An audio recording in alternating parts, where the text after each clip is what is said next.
Open the podcast bay doors, Hal.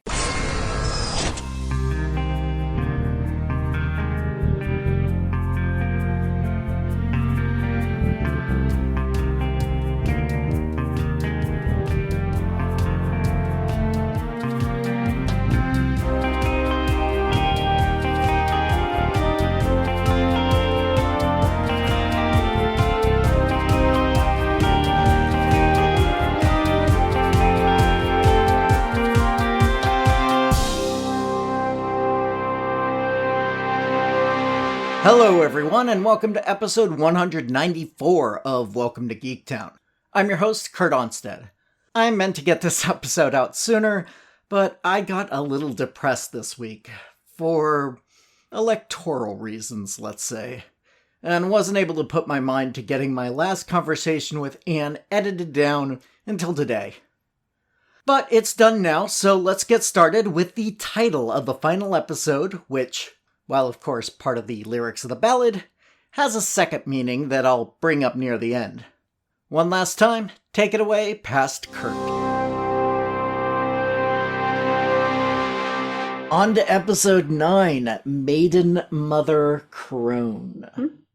And of course, we get our previously on, which goes into as much of Rio and Agatha's relationship as we've seen so far, and as many mentions of Nicholas Scratch as we can get. And then just summing up the last episode, bringing Tommy back, and Agatha's death. And then we start the episode in 1750. Yep, as Agatha is running through the woods. Yeah, not sure where she's running to exactly.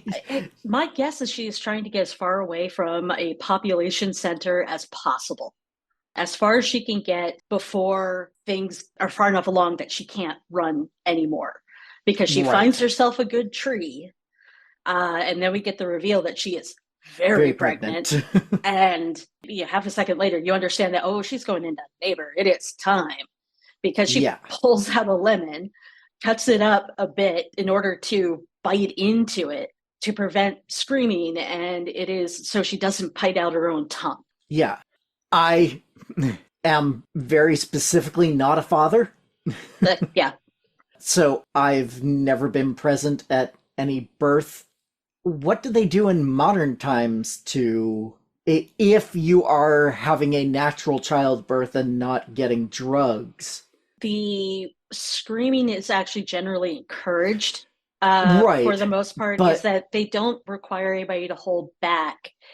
And I think because of that, more women are willing to have their mouths wide open. And so you are less likely to bite your tongue do anything. And if you do that, you've got emergency services. And a lot of women going into, who are pregnant and expecting to deliver naturally have done preparation, knowing that with an understanding of what this process is going to be. So they have a little training to deal with it. I mean, I think that's part of what Lamaze classes were about back in the day. It's getting that breathing going so it can help you have the momentum to push, but, also to help deal with the pain and the fear and all that goes with it as you're going through this process. Now, I will also note, I have not given birth. I am not a mother, not for lack of trying. So this is based off a lot of, I'm also female and always have been, so I've kind of been prepped for the giving birth experience. It was the health classes have been geared towards. Well, whereas we went out when the guys went out to recess. Well, and we were given. There's also the women talk. We share these stories amongst ourselves. Generally, sometimes dudes are around. A lot of times they make themselves scarce because, well, I mean, it's a process.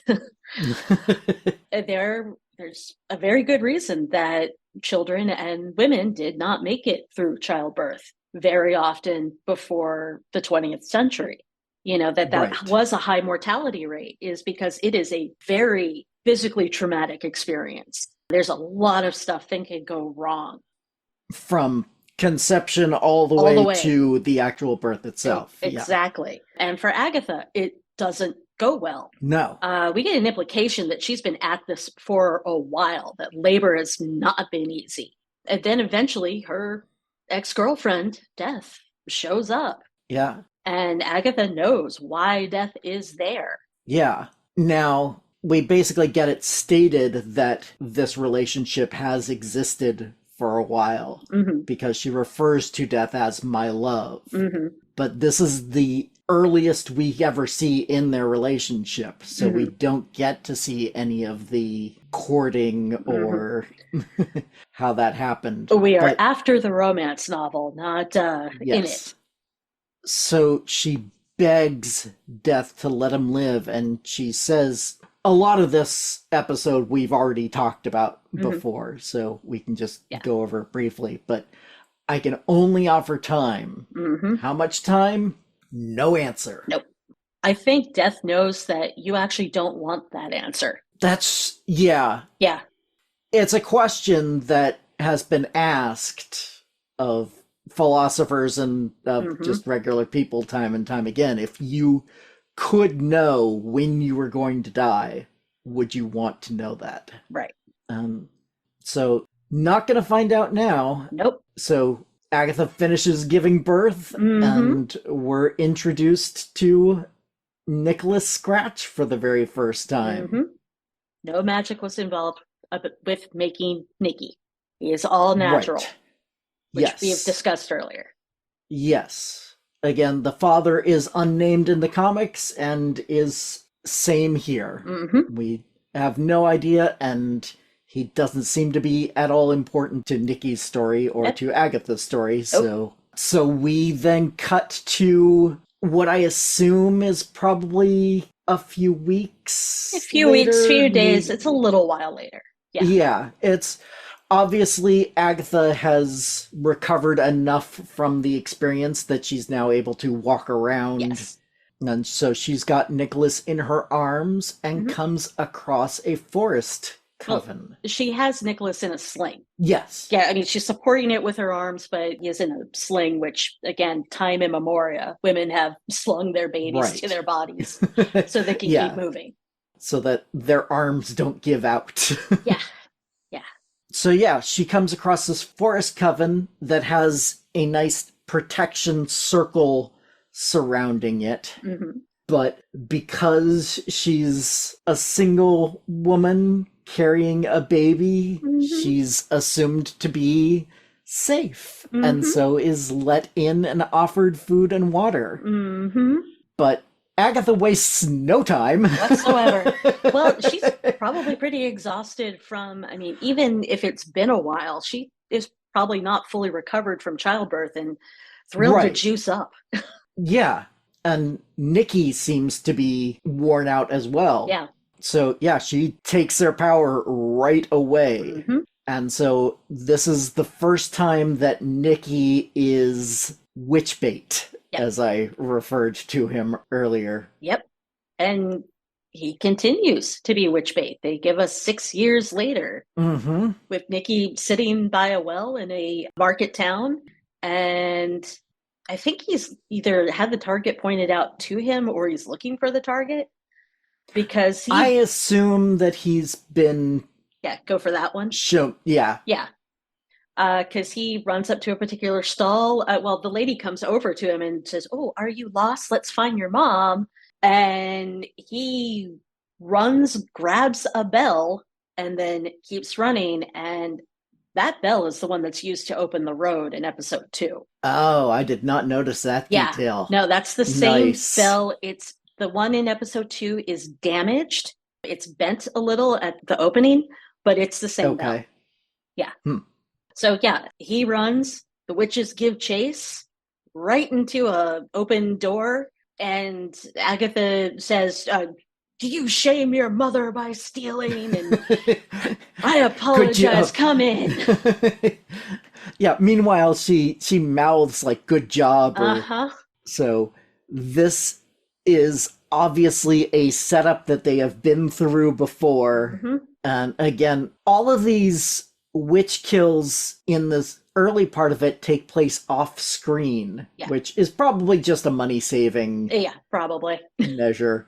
Yeah. It's much easier to just flash a few lights. A few thumps, put in a few Foley thumps, and okay, now we move on. Well, and they want the focus more to be on Nikki. Right. Because they pull that shot out the back door, and then there's Nikki playing with the goat, which, has some really old devil associations with it. But a goat is also a very practical creature to have. Absolutely. You get milk from a goat, and she's got a son to feed. So it's practical. Yeah.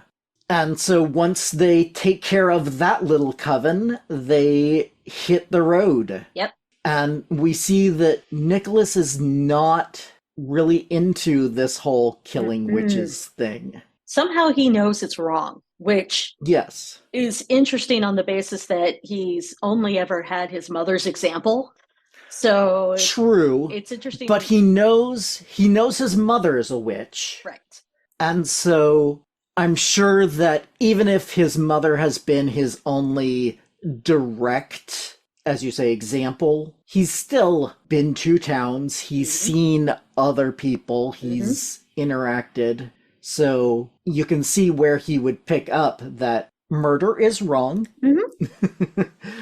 Killing witches is not necessarily the way everyone else works. And he's at the age where he's got a lot of questions, because it's just like, why? Yeah. Why? Yes. That is a very important development in childhood. Exactly.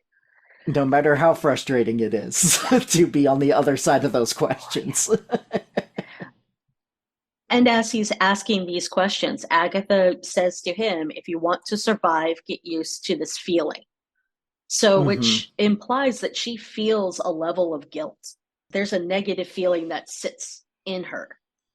Right. Even if she enjoys the process as it's happening, once it's over, when she's not actively in it, she knows this isn't the best way to live. Yeah. It really does have the feeling of a narcotic. She's getting her hit. And she knows it's not the way. That's a good analogy. Yeah, it's not the way to go, but I need my hit. And this is how I get my hit. She only kills witches in order to survive.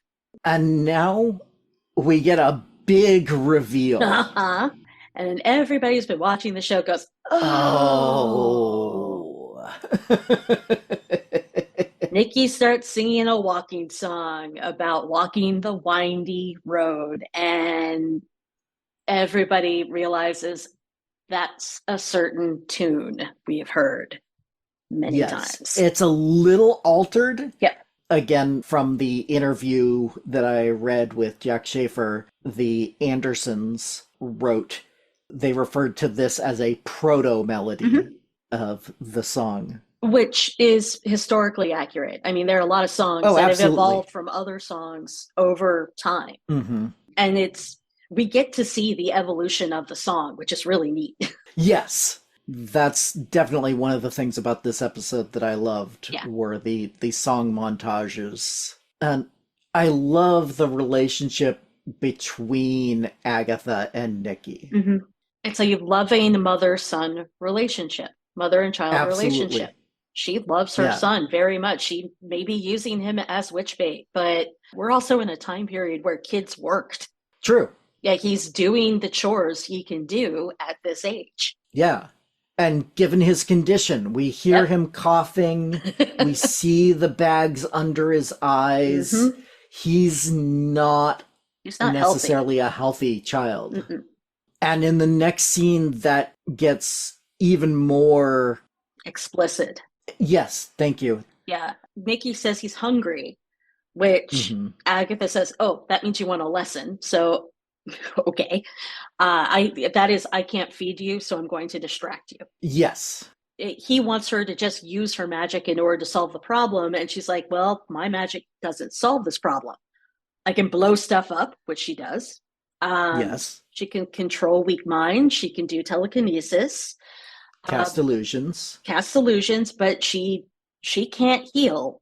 And she does not know when, quote, she will return. There comes a shift in this conversation that is, I am limited, I cannot heal, and then we are getting to, you're going to die and she's going to come collect you at some point. Right. I will point out something that I happened to see on Reddit when I was searching for other information. She specifically says, I cannot heal you. Mm-hmm. I cannot protect you from what's coming. Mm-hmm. And I cannot tell you when she will return. Mm-hmm. She needs a coven. Mm-hmm. She needs a potions, a protection, and a divination. Yeah. And she doesn't have those. Nope. And that's why Nikki will die. Yep. Then we get another montage of them creating the song together. Mm-hmm. It's a really good bonding experience. You know, if you're going to have to walk forever, you know, you might as well sing a song while you do it and make it up as you go along. Yeah, we get to see some of the moments that inspired certain lyrics. Mm-hmm. It's precious. Mm-hmm. It's so cute and loving and... well, and aching because you know what's coming. Right. Yeah. And then we get to Nikki singing his song at a tavern, like you do.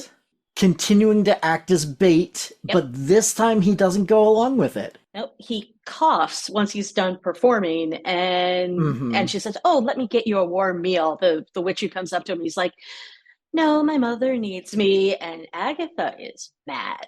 At this point, I want to point out that I once had a film professor who pointed out during Mildred Pierce, the original one, that if a kid coughs in a scene, they are dead in 3 scenes or less.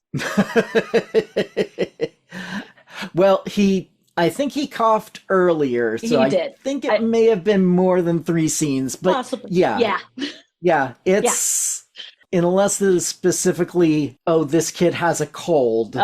If we get a random cough, kid's going down. See ya, kid. Yep. And she's mad at first, but then I think she's more worried than mad. Yeah. Because he runs off and she's like, I don't know where he went. Mm-hmm. But eventually she does find him. Yeah. Misplacing your children is, one of those things you tend to worry about as a mother. Oh, yeah. Yeah. And he says the most disturbing little kid line of, we can kill more witches tomorrow, I promise. Yep. That is the, I know I messed up, Mom, I'll do better. Sorry. Yeah. I mean, usually it's, I'll clean my room or, I'll walk the dog tomorrow. No, it's we'll kill witches tomorrow. Sure. Okay. Healthy. Yeah. And they sing the song together as he falls asleep. And now we get the tragedy. Yep. The moment that we have known was coming. As Death shows up. Bearing a green torch. And I will note at this point, Death's outfit and her demeanor are so much softer than later with Rio. I mean, this is the point where she is the soft Death who will gently collect you and take you to whatever's next. Yeah, that's true. Yeah, this is the take my hand and, oh yeah, kiss your mother goodbye. Yes. Yeah. Oh. So devastating that she doesn't even know that she got that kiss goodbye. Which is a sign of affection from Death. Yeah. Death allowed Nikki to one last gesture of affection. She gave Agatha the time that she said she would. She didn't say how much time it would be, but it's 13 years, I would say. Actually, I would say less. I'd say more like 10. Yeah, that's probably more accurate. But wild guess on my part. And I have to say, the scene when Agatha wakes up to her dead son is very tastefully done. There was no horror in that. It was pure pain and not gratuitous. Yes. It was very well done, because child death is something that's very hard to pull off, even when we know it's coming. And very traumatic to a lot of people. Yes. I know a lot of mothers who just will not watch anything that has child death in it. Yep. They're just like, that is a hard line. That is a trigger for me. Yep. even if they have not experienced it themselves, they just don't even want to put that thought in their head.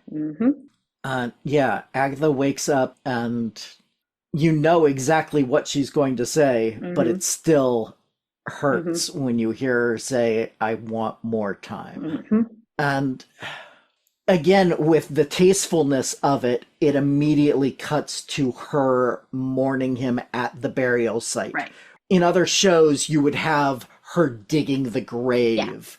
Yeah, they made the choice to not make this a visceral, drawn-out process. You know, you've got the points of how much this hurts, but not, we need to, you know, make sure that we drag that knife real slow. You know, it's like, okay, this has happened. It is important.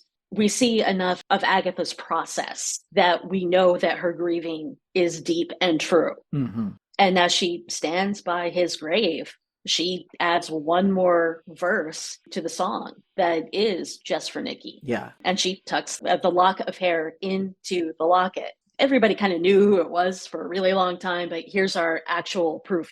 These shows and movies tend to eventually spell out exactly what the theory was. Yes. They need to explain it to the most naive person in the audience. Yeah. But they also do it in a way that allows the folks who have figured it out to go, yes, I knew it. You know, you get the joy of confirmation. You get that little joy of confirmation, but it also is done in a way that makes you feel something as it's happening. It's not just pure exposition. It also is that moment of, this is part of her mourning process. And as she's singing, a young witch comes across her by pure coincidence. Or destiny, fate. Yeah. So this young witch hears her singing and says, great, you must know the way to the Witch's Road. Because somehow it is now a thing. Well, legends get passed on through word of mouth, through song. So I totally buy Me too. that in the however long it's been, 6 years, 4 years, that at least at this point, locally, that song has spread and witches think it's a real thing. You're also in a time where witches were persecuted. So a practicing witch might want to find a way to more power, you know, or a place of safety even. You know, what the road is to them is a little uncertain at this point. Yeah, we know that the young witch is in desperate need, but we don't know for what. Yeah. And as you've pointed out, Agatha now goes into her full-on putting up the wall, I am performing for this person mode.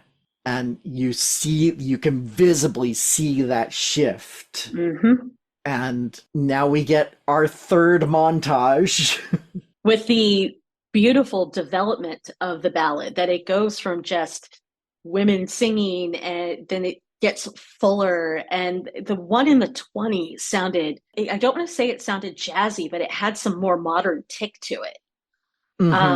So yeah, we get the 1700s, which between 1760 and 1770, given the date that we had when we started. Right. A Victorian circle, which the costumes peg at 1880s, give or take. The 1920s, and then think they were going for the 80s there? I would say so. Yeah. The leather jacket. Yeah. Yeah. And then we get to the basement, you know, in the beginning of the series. Yeah. Well, and we see how the scheme works. She gathers these covens, she blames them for the door not opening, and goads them into blasting her. And then she drains them, and off she goes from there. Now, here's my question. She says later, I had been planning to take them from day one. To her, this was going to be just another iteration of that same scheme. why did she tell Lilia how that scheme works? When did she tell Lilia how that scheme works? Remind me. In episode 2. Okay. She says, I can only drain you if you blast me. Yeah, good question. It might have been pure exposition. It might have been something of a warning. Maybe she had a feeling from the teen that this was different. And so letting Lilia know that blasting is what it took to steal power meant that Lilia knew not to blast her. And it made Lilia more comfortable with joining the coven. I've told you my weakness, therefore I'm safe now. Yeah. I know from a story point of view that it was exposition. Yeah. You have to make that explicit, again, to explain to the audience that hasn't put that together yet. Right. But it makes less sense in the context of the basement. Yes. Where Agatha's expecting them to blast her and fail she takes her power. Again. Yeah. Lilia is the only one who knew, I think, but Lilia tells them. Yeah. And maybe it was habit. Maybe Agatha was just going into her spiel as much as anything else. So she certainly wasn't expecting the road to appear. No. Yeah. And Lilia actually does use that knowledge at the moment of the failure of the road to appear. Mm-hmm. And says, oh, wait, she's trying to get us to blast her because that's how she drains us. So if the road hadn't appeared, what was Agatha going to do next? Maybe this actually was a sign of Agatha not being as evil, not wanting to be as evil as she had been. Maybe she was trying to find a coven. Yeah, well, maybe, but it just didn't. Yeah. Again, I love most of the MCU shows until their endings. With, I think, maybe the exception of Loki, it feels like they always fall apart at the end. They don't quite stick the landing. There's these moments that feel like that there was an earlier version of the script they were working with and that they didn't make connections, or they had these kind of dangling bits that no longer fit because they made changes. And again, like we said earlier, I think if they brought in some BBC people to they would have less of this. That they would have less of this. And Joel had similar feelings as well on this. See, this is something I consider more of a tripping hazard than like a fall apart. Sure, maybe it was just something that was sloppily left in the script. Maybe there's a little bit more to it. And maybe that's something they'll explore later, or they'll just go, oh, that didn't happen. Try that. Who knows? Yeah. But what I do like in this moment is how we get to see Agatha's reaction to the door appearing and how she is shocked. Absolutely shocked. Like, what? Wait, what? What the hell? What is happening? This wasn't supposed to happen. Huh. And the Salem 7 are on their tail, so you have no choice. You go through the door. Yeah. And it adds an extra bit of poignancy when she turns to Sharon and says, what does your gut tell you? And Sharon heads down. She's like, yeah, okay. I go with it. I'm going to go with that as well. And now we finally catch up to the end of last episode. Yep. And Agatha is now accurate to her comic book version. Oh. In multiple ways. I had held off on mentioning this in previous episodes when discussing Agatha's comics equivalent, but Agatha right now in the comics is a ghost. Nice. And is a sort of mentor to Wanda. That makes sense. And now she has the gray hair of the old woman Agatha that we have known in the comics from the very beginning. I don't know if you saw. I heard. Okay. Yeah, that Agatha Harkness in the comics started out as Franklin Richards' nanny.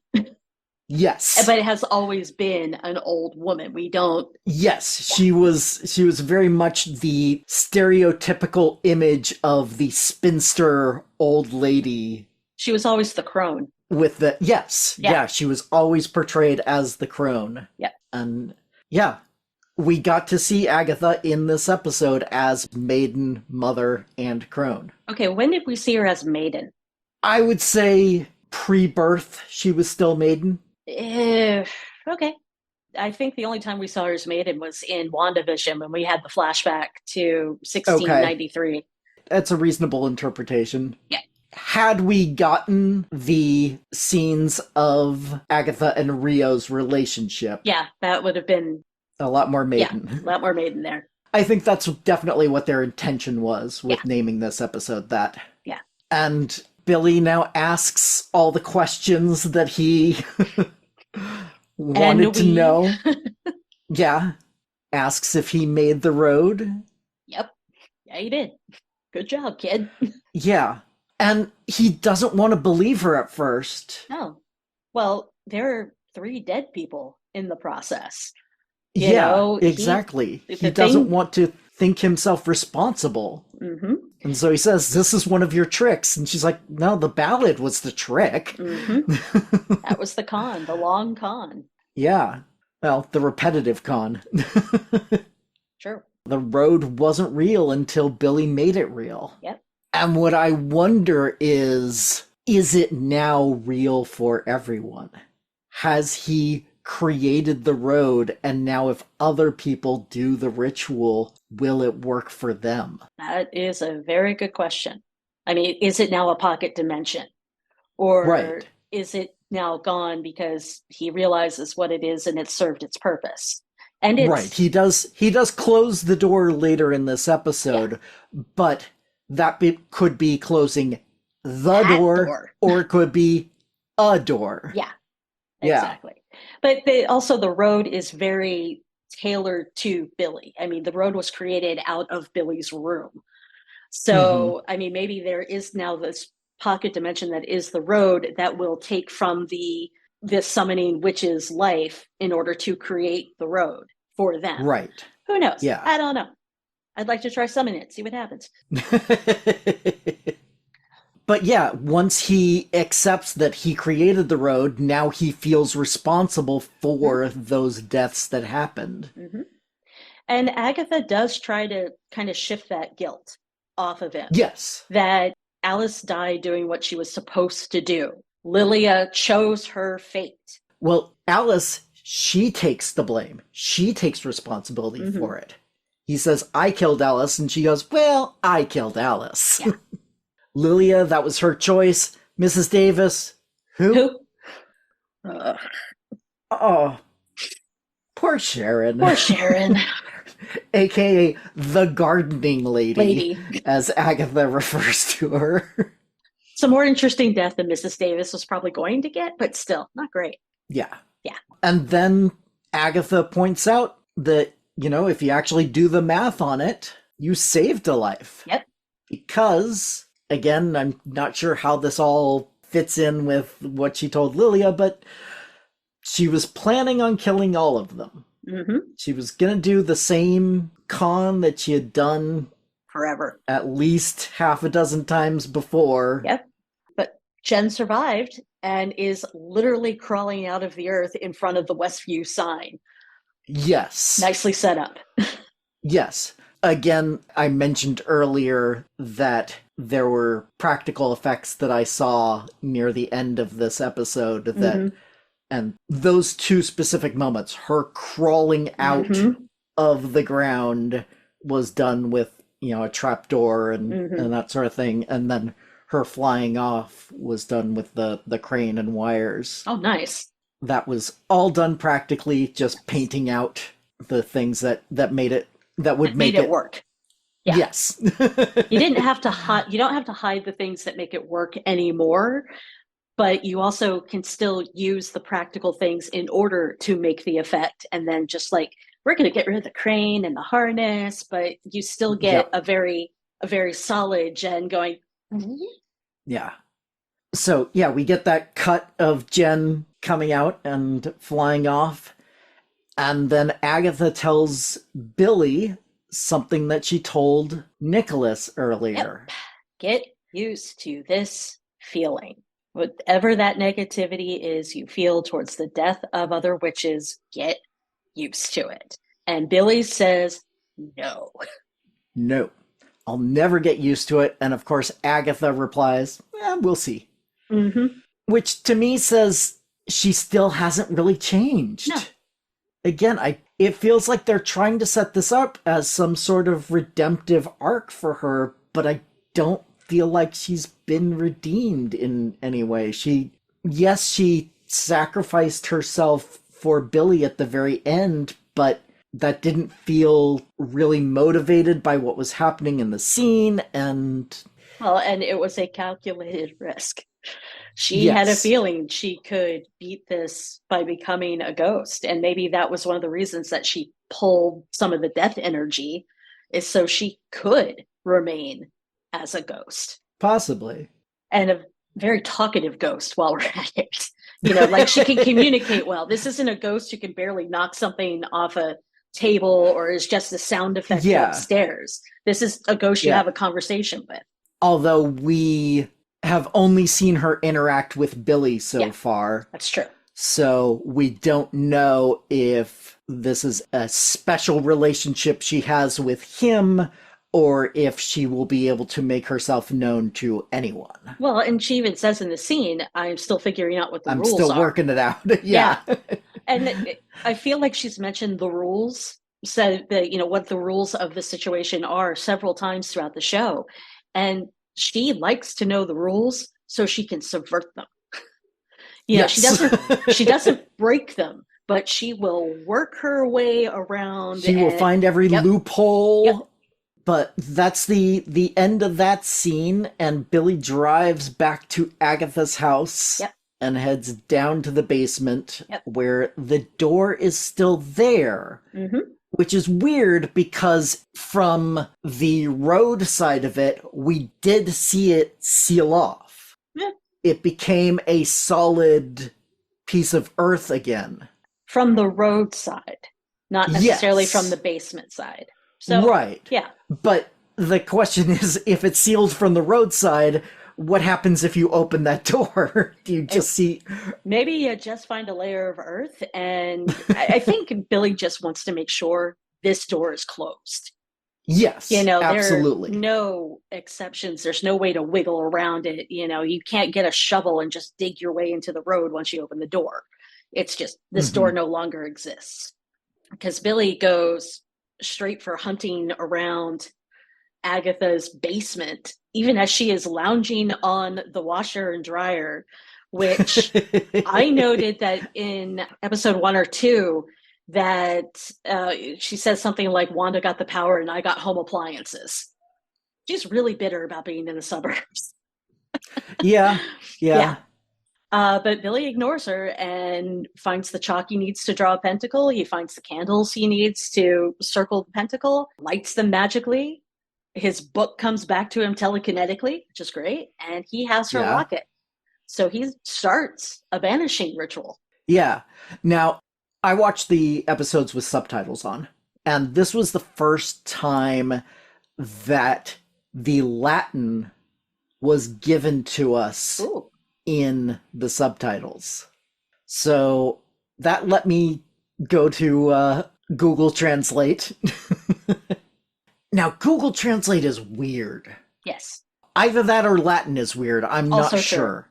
Because if you capitalize or don't capitalize words, it changes their meaning according to Google Translate. Interesting. So I capitalized things exactly as they were in the subtitles. And so this is the translation I came to. Value the light and leave the land. Meet the ghost. Interesting. Neat the ghost? As in tidy? Yes. Huh. As in Shake hands with. Okay. Meet the ghost. Meet. Okay. Yes. And that's definitely sending you on to the afterlife. Meet is a weird choice, but yeah. Yeah. Did you do the uncapitalized one too, or just that one? Well, some of them didn't make sense when you uncapitalized it, so I stuck with... Okay. I took one semester of Latin in high school, so 1,000 years ago, and there are two Latins, kind of, that are very close. There's Roman Latin and there's Church Latin. Okay. So it's what the Romans actually spoke, but then what it evolved through the Catholic Church over the centuries. So there might be some translation issues between those two. Or, it's Latin like the Latin in The Handmaid's Tale, that it's bad, grammar school Latin. Handmaid's Tale famously has "Don't let the bastards grind you down" in bad schoolboy Latin, carved into a wall. But it is pointed out it's bad schoolboy Latin. Right. When I was getting this translation and trying to find if someone else with more expertise had done that, I couldn't find anyone who had done this translation, but someone else had gone to the Latin Reddit community and asked for a translation of the spell that Teen does in episode 2 to release the spell, to release Agatha out of the hallucinations. And they said that they were impressed with how accurate and grammatically correct the Latin was in that. So I would assume that they have the same level of care done here. Yeah. They had a guy. Yeah. To me, the funniest bit in this episode was Agatha saying, 5 seconds ago, you were all bent out of shape about killing witches. And Billy just yells at her, you're already dead. God, Mom. That's classic. But it escalates from there. I mean, she wheedles as she's trying to get him to stop. And finally he yells, why won't you just die? Which she responds, because I can't face him. Yeah, we go from one of the funniest moments in the episode to one of the knife twisting. Just, oh man. And this is where Agatha is able to affect the real world for the first time, when she makes that acknowledgement, when when she says that truth and is able to knock the brooch out of Billy's hands and then picks it up. And I like how when she attaches it to her, basically at her throat. Yeah. At her throat. Well, which is where the brooch lives in the comics. And in the comics, it's been just a flat purple amulet or brooch or whatever it was. And that's what it becomes in the show.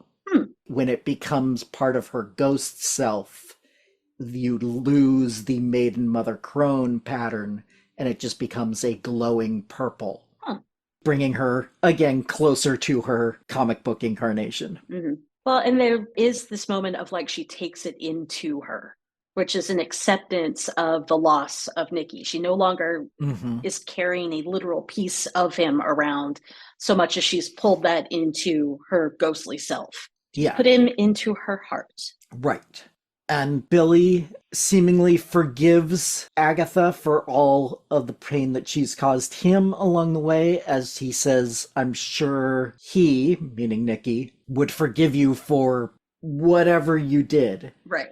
Because while we as the audience got the flashback to that whole story, Billy still has no idea what exactly happened there. The story goes that she traded Nikki for the Book of the Damned. Yeah. That's the story. But we have no idea how she actually got the Book of the Damned. Yeah. There's so many they're not important to the story that is being told in this series, but for those people who like to know, there are so many questions that could still be answered about Agatha's past. Oh, yeah. And we have the opportunity because Billy, along with, I don't know if he's forgiven her, but he certainly hasn't forgotten all the things. There's a certain caginess about their relationship. But he does accept her as a guide and a teacher, and that they are now a coven of 2 or 1.5, maybe.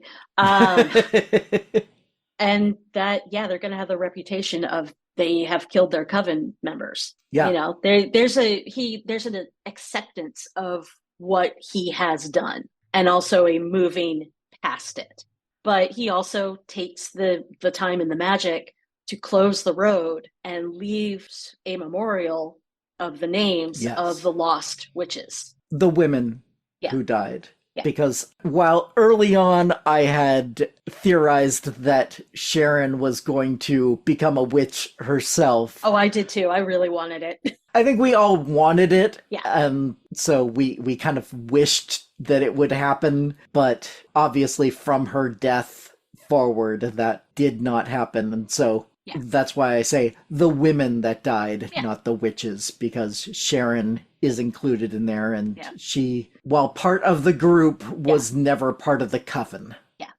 I think she was accepted as part of the coven, even though she was a normie. But sometimes somebody who is just really good at something like nature-based is kind of like, you got a witch in you somewhere.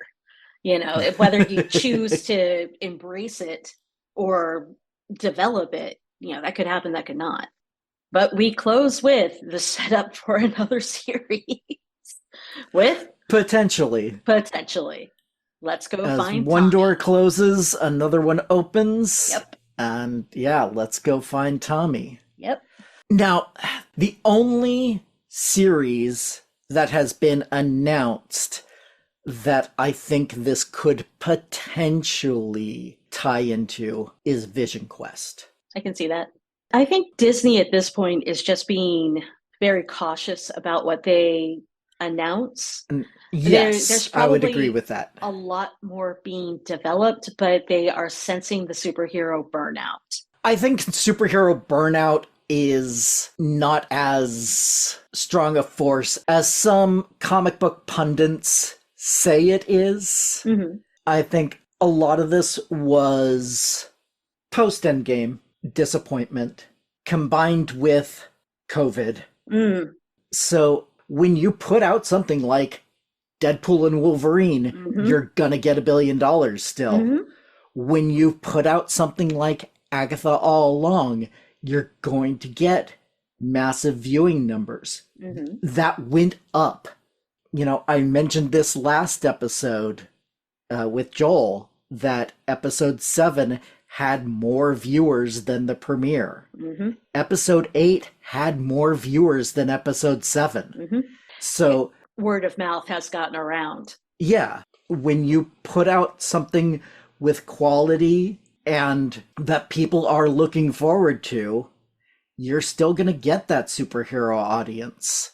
But I do think that they are being more careful about what they announce, because they have cut back on the amount of product that they're putting out per year. And they want people to just be looking at the year ahead rather than years and years and years down the line. Yeah. Yeah. How does this all fit in together? They're making things much more modulated and or modular. Yeah. I think they've gotten caught by a few, like, we have a long-term plan. Oh God, we can't do that now. Yes.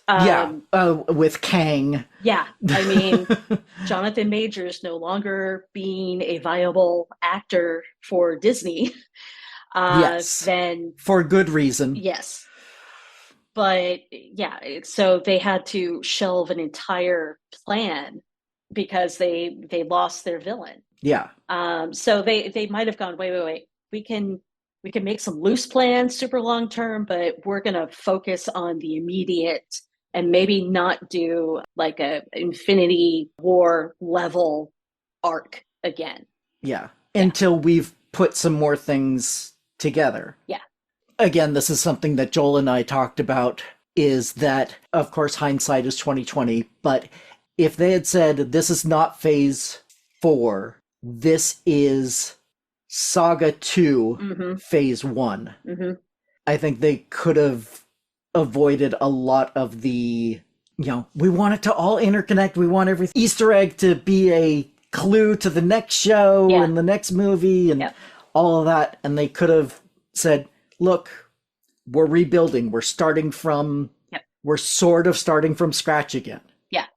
You'll have guest stars, you might have a few flashbacks from the Infinity Saga, but generally we're moving forward with new storylines, new characters, that still fit within the whole universe. We're not completely shifting everything. Yeah, it's not a reboot. Yeah, it's, this story is done. We shall now move on to this story. Yeah. Yeah. I mean, they're learning as they're going, and I think they're paying very close attention to what has worked and what hasn't, both box office and critically. Yeah. So all of that to say, we have a Vision Quest series announced, but we don't have a release date for it. They just came out with, attached to episode 8, they just came out with a big, here's what's coming up in the next year. And that does not include Vision Quest or any other show that I think Billy and Agatha would fit in. They were probably waiting for Agatha to finish before they really wanted to push forward with anything else based off of this or with Vision Quest, because possibly the Vision Quest had some Billy and Tommy plotline in it. And they're like, okay. And they wanted to see if... is this successful before we go on to the next big thing? Yeah, that before totally makes sense. Before we actually put real money into this. I mean, because doing Vision Quest means that you've got, the standard MCU staffers and, a nice chunk of writers and a producer or two to, wrangle them. Mm-hmm. So you're talking like a dozen people on the payroll. And another dozen people who are on like the administrative payroll. So it's not a huge investment for Disney. If it fizzles, it fizzles. It's fine, whatever, we move on. But if it becomes a thing. Thank you, Paul. Here's a here's a bit of money for agreeing to hang out. Well, and you had a job for a few years developing this thing, and maybe it doesn't work out, but you had a gig. Got paid. Yeah. Sucks it didn't happen, but Disney is a massive corporation. They can afford to do that. Right. Movies and shows go into production hell all the time. Yep. Development hell. Yep. Never to come out again. All right. So on this series specifically, yes, 2 other listed under assorted thoughts. First, Agatha is the Wicked Witch of Westview. Yes. We started with Agnes of Westview, which was a homage to Mare of Easttown, which just one of those beautiful coincidences. I, by the way, picked that up immediately because Herb says "wooder" as they're walking down to the body, and Saturday Night Live made fun of the accent used in Mare of Easttown because it is that Pennsylvania accent that contains stuff like "wooder" and "creek," and it's all very close to where I grew up.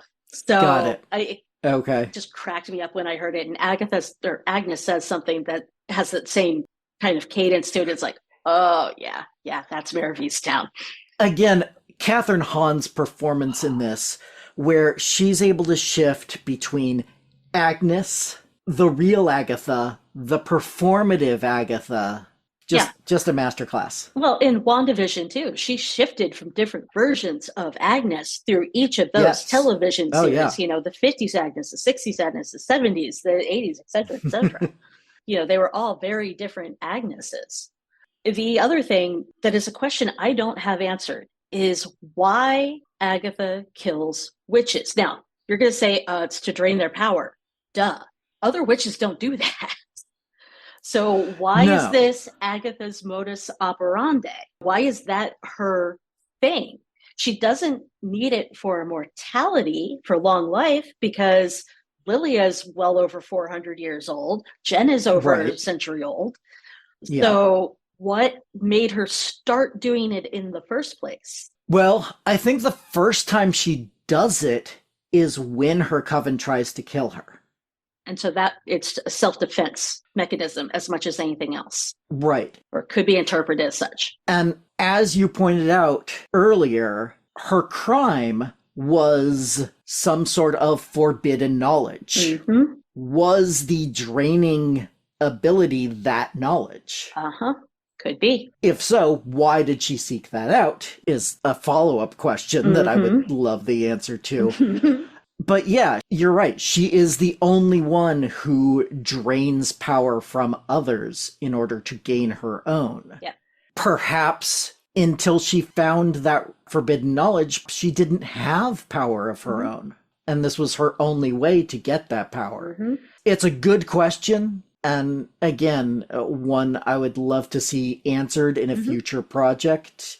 If they are able to do something with Agatha and Billy and weave in more of Agatha's past into that story. But I don't think it was necessary for the story being told in WandaVision or the story being told in Agatha All Along. Not necessarily. It just, but there is a moment I'm like, so why?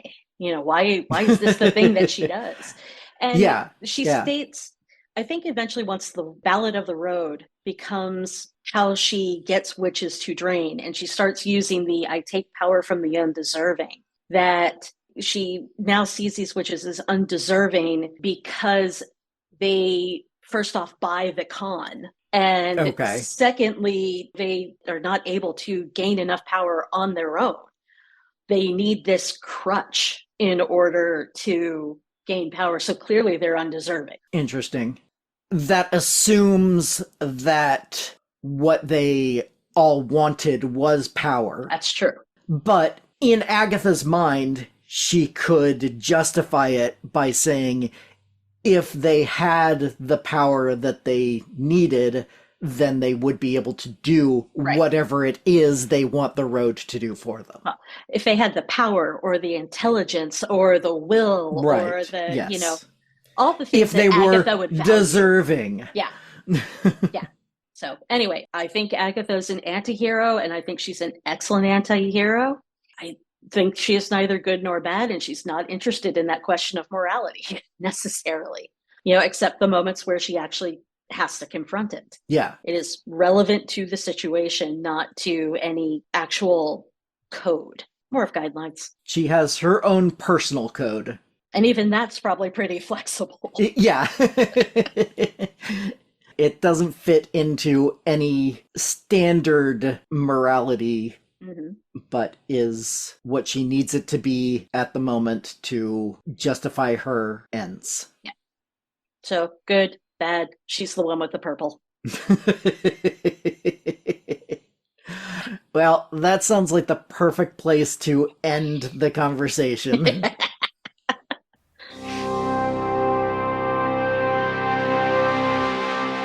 I want to thank both Joel for showing up for the great majority of the Agatha deep dives, as well as Anne, who helped cover these final 2 episodes.